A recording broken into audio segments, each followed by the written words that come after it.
时在地新闻继续来看高雄有乡亲利用考验的时段打电话到电台，讲台湾甲美国买武器拢是买美国淘汰的，无咧用的，就是安尼，台湾才会倒。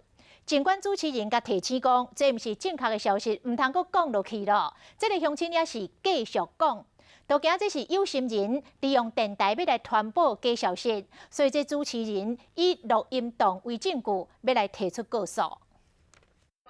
啊，过迄个 M16人已经淘汰啊，啊，买个进入啊，咱台湾是要修理哦。你听我啊，帮忙啊！你听我讲，你听我讲。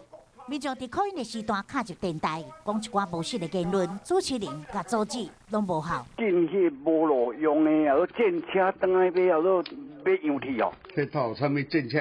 咱无。根本人因美国已经淘汰去啊，嘛帮忙。